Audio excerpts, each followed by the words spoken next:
Investing insights with Right Property Group, exploring trends in real estate and helping property investors gain financial security.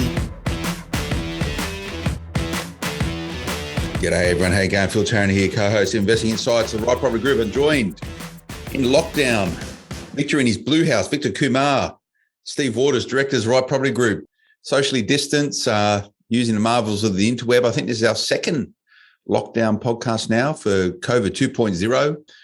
We've been thrust into what is a hugely nationwide lockdown, which is a lot more significant than anyone would have thought a month ago when we last got together. Gentlemen, how are you tracking through this lockdown? All good, all smiling, all happy? Yeah, look, I think everybody's doing as well as could be expected. There's a little bit of fatigue, to be fair, that's starting to creep in, apart from the obvious around the economic hurt and the health. But fatigue is definitely starting to enter between my ears. Yeah, I'm not quite happy, Phil, because I thought, it'd be a bit more organized this time around and get our coffees to us via Uber Eats, maybe a donut as well at the same time. But obviously, you're cutting corners again. Well, no, Victor, I'm happy to report that, as you guys know, here at Momentum Media, as well as being in property, we're also quite big in aviation. And we got a big report that's coming out in about 2 weeks' time about the new Google delivery engine using drones called Google Wing, I think it's called. And now, and you guys, this is a property context, and maybe some people can tell us about this, but Australia is the epicenter of this development about using drones for delivery globally. And Google has invested all their money into Australia for testing this technology. And where in particular are they doing it? Logan. So if you're up in Logan and you're looking up, you're probably seeing drones buzzing around all over the joint. This is the future where they're delivering coffees, pizzas, kebabs, other packages via drones. So we know the folks over there at Google pretty well who are buying this program. So maybe we can get some coffees delivered out to where you are in southwest Sydney. I don't know. It's maybe not enough fuel to get that way. Not enough fuel. They're going to need a drone passport to get all the way out there. But mate, this is the future. But Loganshire is where it's all happening, Victor. That's right. And there's quite a bit more happening there. Not just that. There's when you really use Google, if you're using that as a segue, there is a whole heap of very large businesses that have been commissioned within that area. And certainly they were always there. But these are things that people don't necessarily know. It doesn't have a direct impact right now, apart from employment, local employment. But it'll certainly put things on the map. And, this is not just Logan. There are many different centres all across Australia where there's some pretty innovative stuff happening with companies, with research centres and so forth that certainly bring it, no pun intended, onto the map. Yeah. You guys have been just chatting about Logan and obviously Google's investing in there. And why Logan? I'd like to know. Must be the density of or the flow of how people live or work or whatever. I probably should look into that a little bit more. But you guys have been bullish on Logan for many years. What's going on out there at the moment? Well, certainly there is.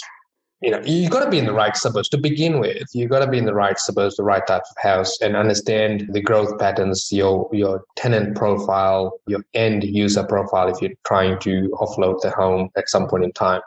And then also look at it from a viewpoint that, there needs to always be a value add proposition to the property itself.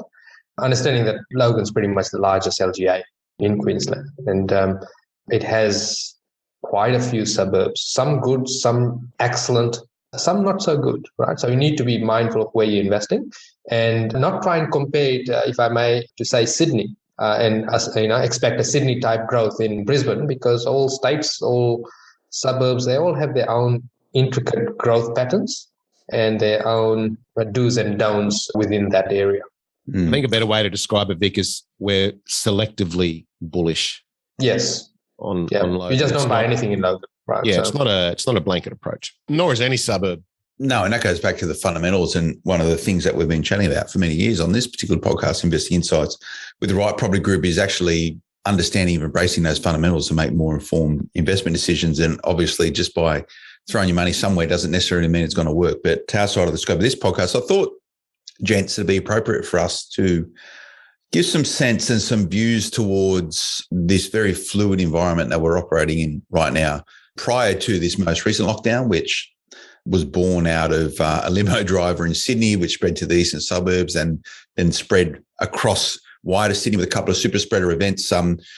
We now know that, here in New South Wales, we're getting sort of cases daily, new cases sort of 400 plus, and it's now spread into other borders. ACT's locked up for the first time in about 14 months. Brisbane or Queensland also locked up. Victoria locked up. Tassie seems to be all right. The United Federated State of Western Australia, nothing going on there. They've got that locked right up there. They've got a premier there who sees the world a particular way.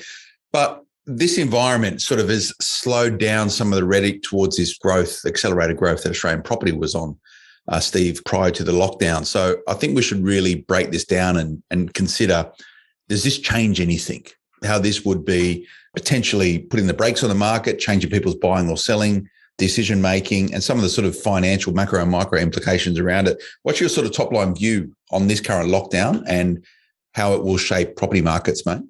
Before I get to that, I just want to address a rumor, on behalf of you and defending you that it was your limo driver that was ground zero. Not true, is it, Phil? Look, luckily, Steve, I've got a number of different limos I use, right? Yeah, one of them is a Bentley. Yes. It's. I thought I'd get that out early.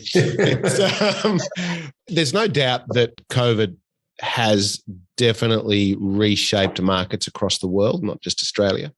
It has deferred certain trends and created new trends. Now, some of those trends may be sustainable and some certainly won't be. I feel this lockdown, so for Sydney, really 2.0, and for, say, Victoria, 8.0. Yeah, 6.0. This one has a different flavour to it. And while some of the effects may be similar, in some way, shape or form, some of the effects are harsher this time around. And I think the consequences thereafter will be as well.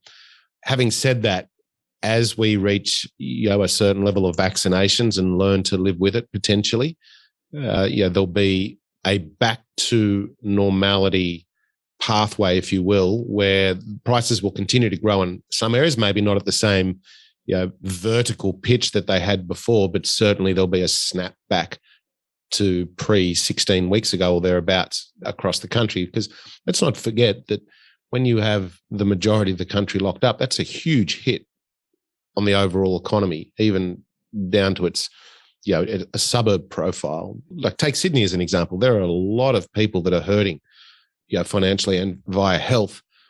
And the question is, or one of the many questions is, how will that affect, from a property point of view, the serviceability metrics as we roll out of that with reduced hours and income? Will there be a gap in the market, a void in the market whereby the intent is still there? And as a side note, we're still seeing massive search intent. I noticed on the platforms it spiked again, as it did when COVID first happened way back, which seems like decades ago now. Yeah. But there'll definitely be a void in the market, I believe, which will have that eventually that snap back to where it was before. Yeah, and I think it's good to consider this version of lockdown versus the previous version of lockdown, Victor, and there's a lot of differences. If you think back to March, April, May, June of last year, government intervention, I was quite complimentary. I think we all were around how responsive the government was to getting a hold of the potential for economic impact on Australians and their livelihoods, and some pretty big government stimulus to supporting that. JobKeeper 1.0, which turned into JobKeeper 2.0, which made it a little bit harder for businesses to access it. But there was a whole bunch of interventions to help try and stabilise the sort of economic fabric of the nation. One of them was, moratoriums on not being able to throw people out of rental properties, which is a big hit for property investors. We spoke about that. There was also investors and owner occupiers could take a mortgage holiday for 6 months and not have to pay. None of that exists this time around. So, it's a very different environment. And as long as this current restrictions continues to stay in place, and now they're talking about November, maybe even December before we get back to where we were, based on this sort of vaccine rollout, this 80-70% of vaccinations, it's a very, very different environment. And there's a lot less security for Australians, and there's a whole bunch more trapdoors potentially there for people who are investing in property or even maintaining their portfolio. How do you make sense of all of that, mate? Certainly, and we're talking particularly the Sydney lockdown, right? This is now, at the time of recording, this is week 8 of our lockdown in that sense. And definitely the financial support mechanisms that were there for the first ever lockdown, which is last year in April, isn't there, right? So you haven't got the JobKeeper, you haven't got the mortgage moratorium. I think people are now sort of taking that in their stride. So, on the ground, I'm not seeing any panic selling or anything. In fact, if I may, it's actually panic buying more than panic selling at the moment as well. So if you look at the data that rolled in for the sales ratio, so 3 months preceding July, it's sitting at 1.4. Now, traditionally, it's 0.9. So what that means is that for every one property that's coming on the market, 0.9 sells. That's a traditional. So that was for the last decade. But now the sales data is for every property that's coming on the market, 1.4 properties are sold.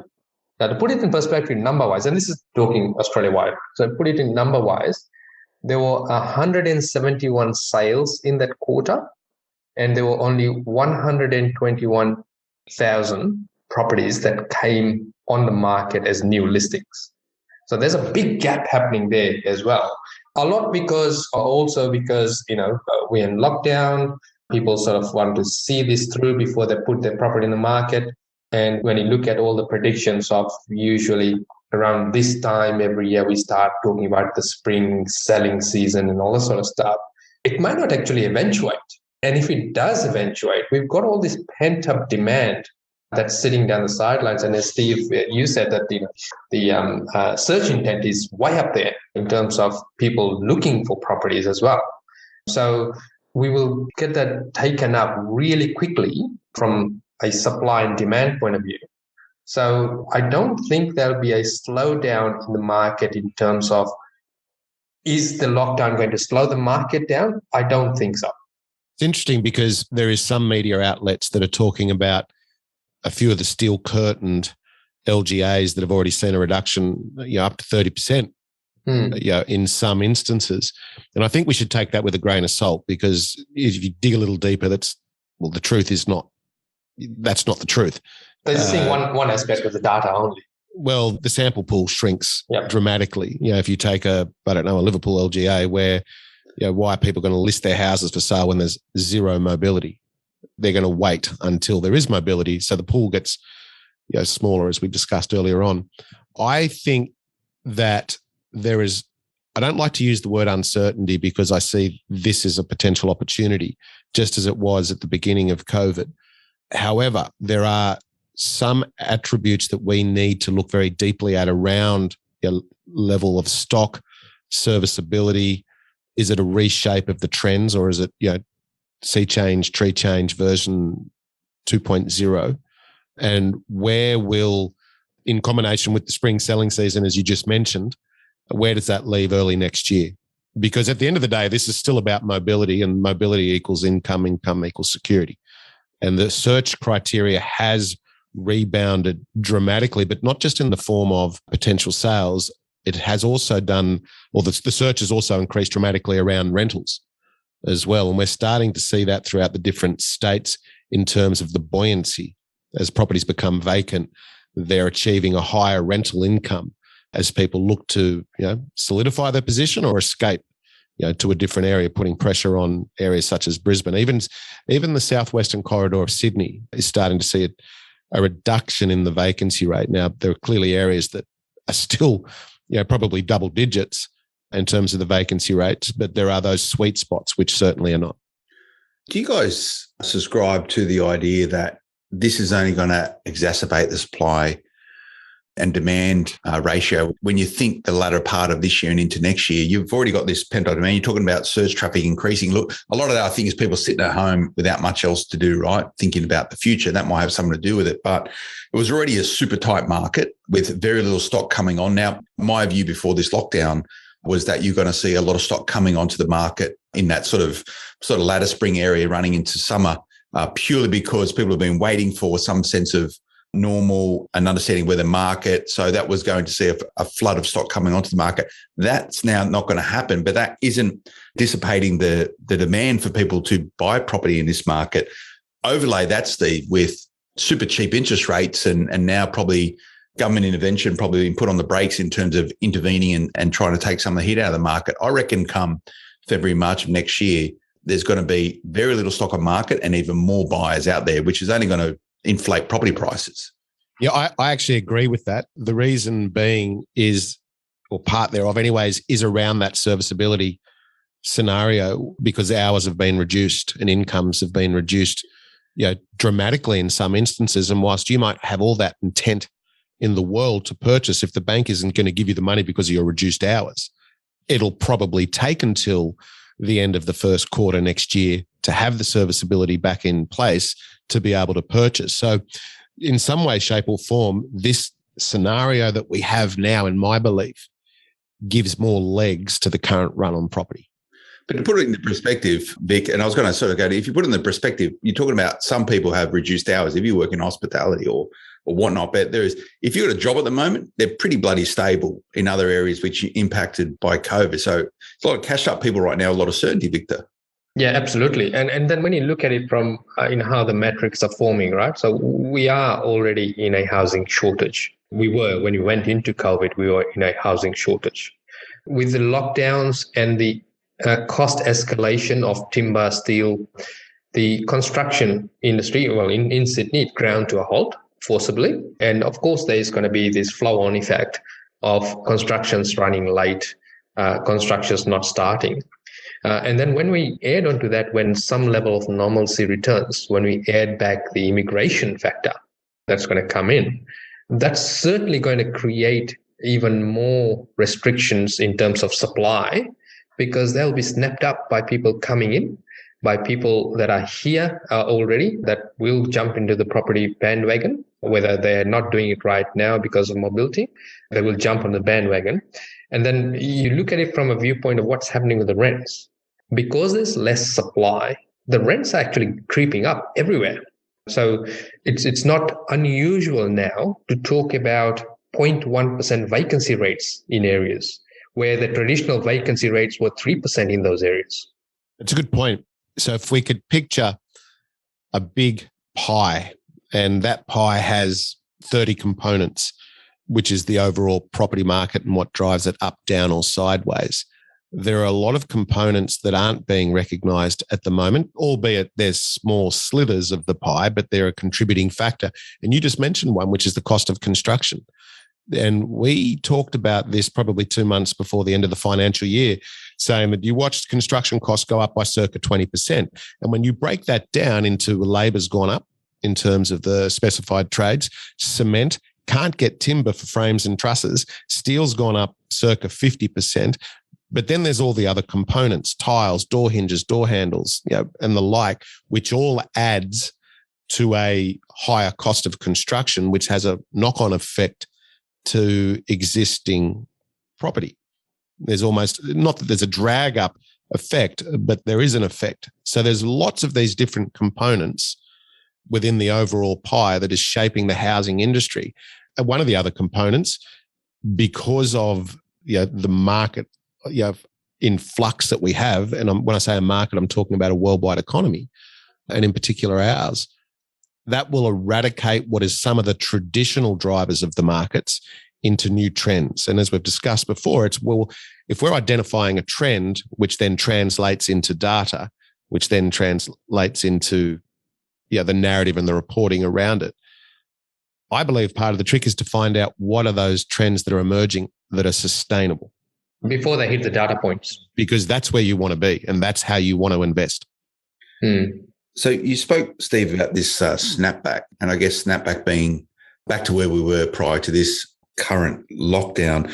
Well, what does that snapback look like for you, considering your points there around increasing building costs, access to trades, access to construction capabilities, pumped up demand from cashed up buyers?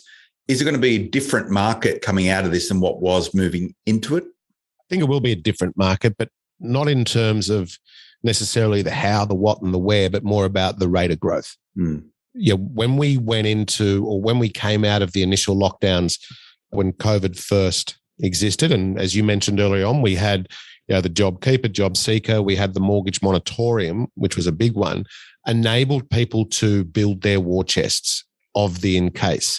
Now, the in case didn't necessarily happen. So they had quite a large war chest to go out and utilize as part of their shopping spree, so to speak. This time, we don't have those war chests, generally speaking. So I think whilst when we have the snapback, there'll be a surge in some prices, in some areas, even potentially back to what it was at the peak of the rate of growth, early this year, late last year.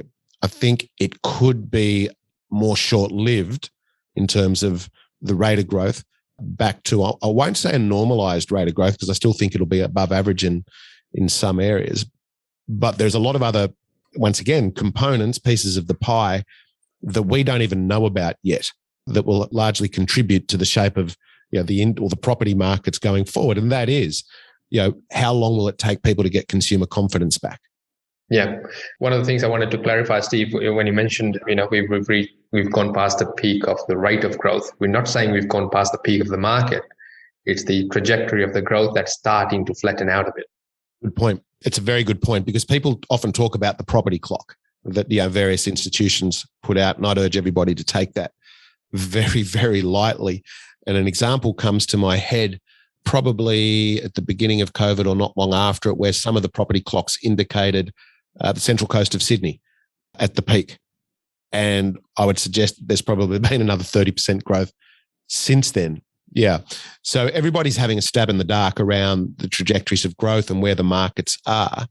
Let's not forget, this is a completely different set of circumstances. You can't use yesterday's, dare I say it, trends of the last 30 years and metrics and just blanket approach investing going forward from today because the world has changed.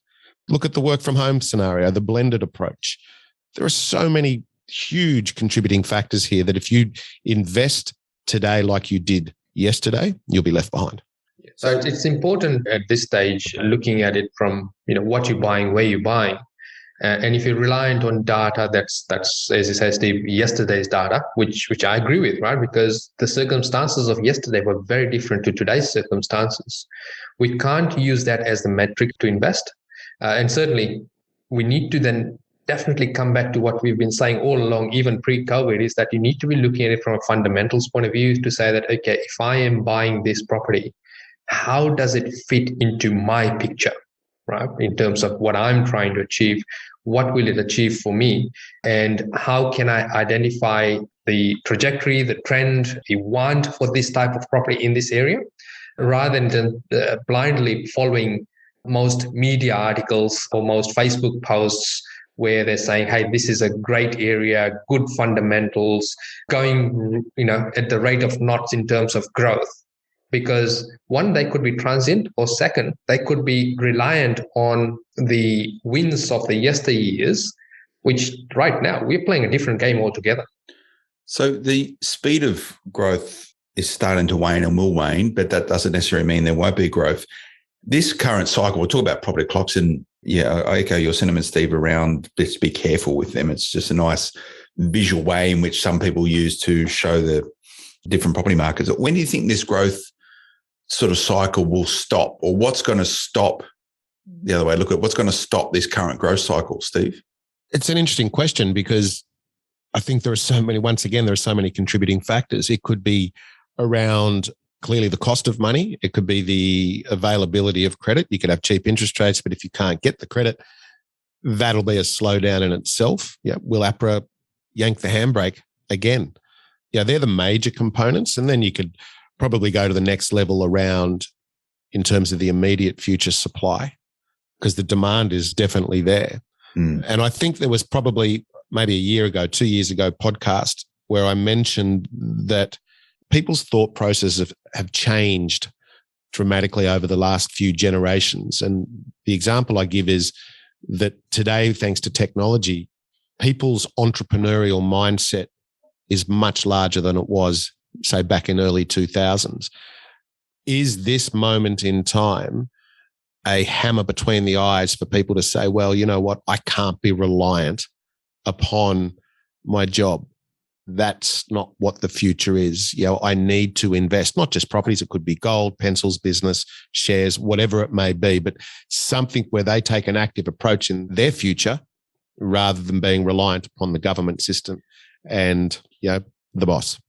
I think if Australia strives towards that, with people who are empowered to look after their own financial future, I reckon that we've all done our job pretty effectively. And I guess that's what the business that we're in. I do it through podcasts, and you guys do it through the work of the Right Property Group. And that is getting Australians to be accountable and responsible for their financial future and given the capabilities to live whatever retirement that they want or whatever lifestyle they want through investing in property. Look, a job is a great way to manufacture cash flow, but if you just blow that money on, stuff and don't invest that in the future, well, there's a lot of people who are in that cycle, unfortunately. But there is, I think now, I believe today, Victor, a lot more people who have been responsible for this. I remember back to the GFC where everyone sort of outsourced their financial future to other people, and they had their money in their super, which was in sort of retail and industry funds. A lot of people blew their dough. I think a lot of people actually understood that they need to be responsible for their financial future at that point in time. In a decade or so since, has been a real enabler. People now, Steve, to your client base, you're all investing into the future. So, the clear message is your response, you're accountable. You shouldn't be sucking on the teat of the government dollar in retirement. You can do, and there's a fallback position, but that should be the fallback position. So making these decisions in like this now, which are helping to inform and educate people. So everyone's listening to this going, okay, this sounds really good, guys. What you're telling me is that there's going to be growth, but we don't know how long. But irrespective of the market, Steve, it's always a good time to invest in property, right? I was just having a bit of a giggle to myself as you were saying that. Essentially what you're saying is nobody knows. We don't know how long the rate of... No one knows how long the rate of growth or how long it'll grow for, when it'll turn or go sideways. Nobody ever does. If you can pick the absolute bottom or top of a market, that's more good luck than good management. Yeah. And therefore you should have, as we all talk about many, many times, such a long-term filter in terms of your assets, where for me, short-term in property is 15 years, medium-term over 20, long-term legacy. That's the way I judge it, because nothing is ever linear. It isn't the 6.27% every year. It doesn't work that way in terms of growth or rental increases. So you need to be controlling the opportunity for when you do get an anomaly in the market, like we have today, like we had at the end of the GFC, like we had in the early 2000s, so that you're controlling the opportunity for tomorrow. And I think the point is, Victor, I like your views or observation on this. You're talking, Steve, about the utility of time, and the utility of time as in an investment. You're talking about short-term is 15 years, 20 years, 30 years, 40 years in property, but the utility of time as a property investor, most people now have some sort of this whole notion of a gig economy, right? For a lot of people, it's like, I don't want a full-time job. I want flexibility. Therefore, I'll be a gig worker. And a gig worker might be you're delivering food one day, and then you've got another job another day, and another job another day. There's positives and negatives to that. It's a lot harder to get a mortgage. But a lot of people who have a full-time job are looking for this side hustle, is what you're talking about. And I reckon property is probably the perfect side hustle for most people. They've got cash flow coming through a job.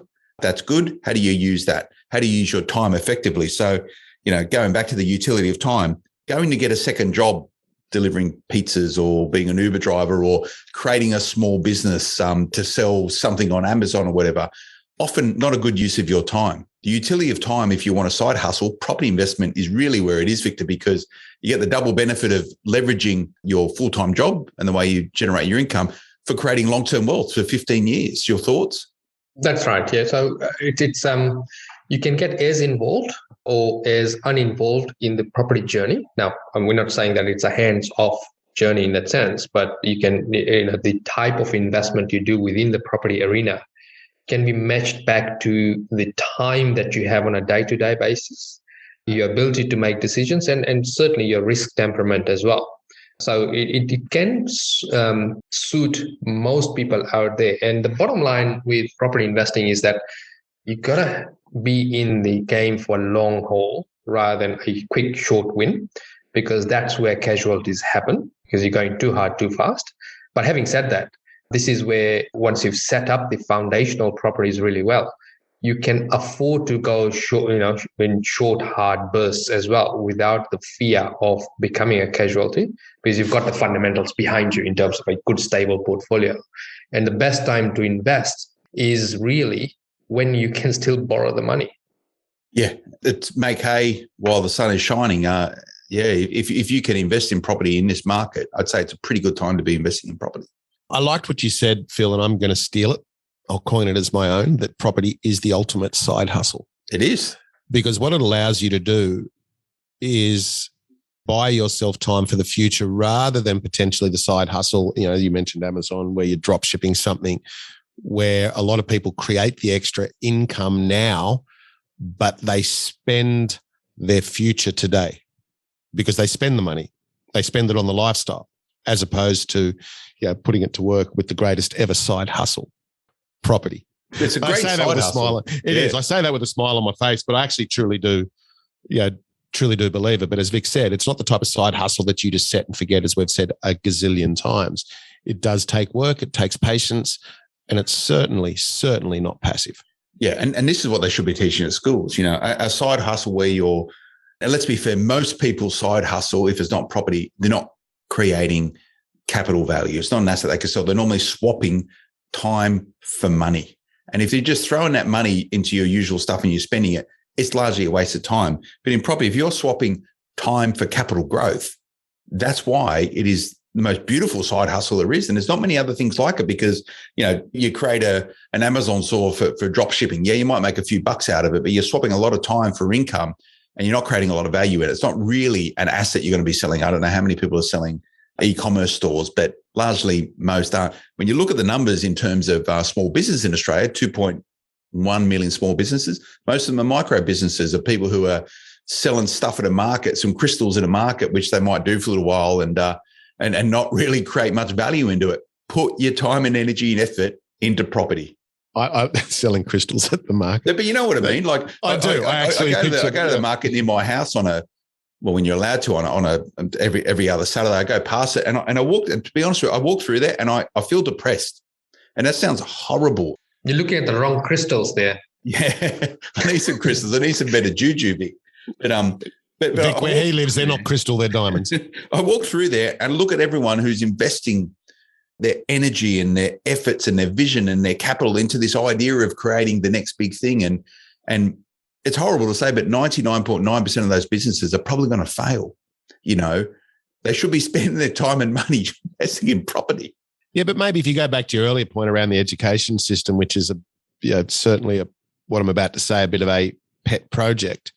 Could you imagine the burden off the economy if the education within the schooling system around financial management, money management for your own personal circumstances was created and taught at an earlier age, rather than, dare I say it, learning Latin? Imagine the effect that would have within, I'm going to call it 2 generations. Mate, in one generation, in the immediate generation, financial literacy is key. And there's a couple of people working on it right now, but it's got to be done at a federal and state government level. The sort of stuff I look what my kids are learning right now, and they're learning pretty good stuff. But, some of the other stuff you're seeing in some schools, in state-based schools with left-leaning sort of orientated teachers, what they're teaching them around, I'm probably going to get in trouble with this, like spending time and energy on understanding the difference of the 57 different genders now, rather than teaching kids about how to manage money. Come on, please. Yeah, I'll leave that one. I agree, but I'll leave it.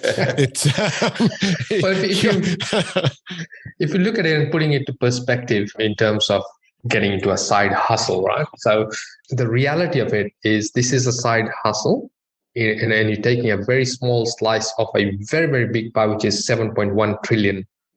8 trillion, Victor. The number's gone up to 8. Yeah. So if you look at the 2017, he had to sleep for a week. I know. The 17-18 ITO stats, that was 2.2 mil property investors, right? Which is, when you really look at it, that's about 20% of the population. So coming back to your crystal seller and looking at their crystal ball in terms of what they're doing, it's a reward for risk, right? And they actually hold a higher risk when they're selling the crystals as opposed to a well-selected, well-executed property investment, because less time involved. So it's not a day-to-day time involved in the property investing side of it. Yes, there's more capital requirement, but the cash flow and the capital is both there, as opposed to selling the crystals it's just the cash flow. You still need the capital, much less capital, obviously, but you're getting the cash flow, but you're spending half a Saturday they're selling the crystals, and you're making far less dollars as opposed to doing something like an investing journey, a well-executed investing journey, and getting a generational wealth happening, because it's more of once you get a good portfolio happening, you can pass it on down the generations. Yeah, they teach good debt and bad debt, but they don't teach good time use and bad time use. Exactly. And what you're talking about there being the crystal seller, and it sounds horrible, that's bad time use. It's wasted time. I think you're being general. I'm going to stick up for the crystal seller here, because they might have a bigger plan than what any of us know. Maybe it's a necessity. Maybe they're doing whatever it takes. And that's true. Tilt my hat to them. And maybe they're just getting themselves into a better position to do whatever with their lives, whether it be buy pencils, more crystals, property, shares, create a business, whatever it may be. Let's not forget that the Amazon dude started in his garage. That's fine, Steve, but that's one example of probably a billion failed examples of someone trying to do it. Like, yes, it can be achievable. What we're talking about here is the utility of time. And for the headline of this podcast is Property, the Ultimate Side Hustle, embracing that as an idea. I think it's a means to an end. I think you're both being a little harsh on the crystal seller because you had a side hustle. Not discounting the good energy that crystals provide. It's I used to have a side hustle. I had multiple businesses where I'd be literally selling semi-loads of hay. I did whatever it took. We've all had rackets when we were younger, right? But you can't take these things into adulthood. A racket. You can't take these things into adulthood. Well, you might have had a racket. It's just misdirected. What we're talking about here is people being accountable and responsible for their own financial future by using those things around them. And I think we've shown through this particular podcast that you don't need to be earning hundreds of thousands of dollars a year to invest in property. Property is accessible to most working Australians if they do it the right way. And my argument or my thesis of this is that that's time better spent than doing side hustles where you're swapping time for income.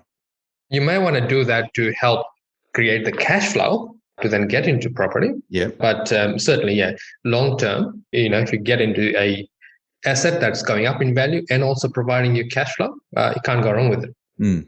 My thesis shows that everybody swaps time for money. It's called a job. Or most people do. I know, but it's what you do with that money, right? Correct. It's not what you make, it's what you do with it. What you do with it. Yeah, yes. There's a great game out there which we've talked about before, Cash Flow. I think it's Robert Kiyosaki's one. I wouldn't mind a few royalties now that I've mentioned that, Robert. But it's a great example of potentially the more you earn, you don't do as well as the person who potentially doesn't earn as much, but they're more frugal or smart with their money, because ultimately the more you earn, generally speaking, the more you spend to create. Which is the rationale that most lenders are using at the moment as well. It's exactly. You just stole my thunder. That's where I was going, but I'll let you have it. But it is. It's we'll agree to disagree. Yeah. And look, by the way, I think we're very fortunate in Australia, and we're using the inverted commas, the crystal seller for any type of business, small business. And I'm probably one of the biggest proponents of the SME sector in Australia. I always speak very favourably about it. I think it's a great enabler for the nation. Most Australians are employed by small business. They do a great job helping, and they're the economic backbone of this nation. And I've always said it and I always maintain that. What I'm saying is that those people that generate income, use your money wisely. And if you want to have a side hustle, think of property. That's it. The ultimate side hustle. The ultimate side hustle. Gary V's got nothing. No, mate. Well, there you go. he's just selling the dream on social media, and he's got good stuff though. But anyway, that was gentlemen. Thanks for the insight into this particular market that we're in right now. I think the consensus between all of us is that obviously property is a great asset class, but you just need to be understanding how you're operating within that. Time in the market, timing the market, using your time effectively. It's all about time. Property is a game of time, Steve. It's not a game of finance. There you go. That's another headline. You must be a journo. Yeah, not a very good one. I heard. Mate, at some point in time, they'll probably get someone better to do this podcast with you guys. You'll get a much better outcome than me just banging on, advocating small businesses. But any parting words of wisdom, Victor? You notice I didn't go to you, Steve. I noticed. Well, certainly, I'd say that, first of all, if you are a crystal seller, apologies, we are just using that as an analogy.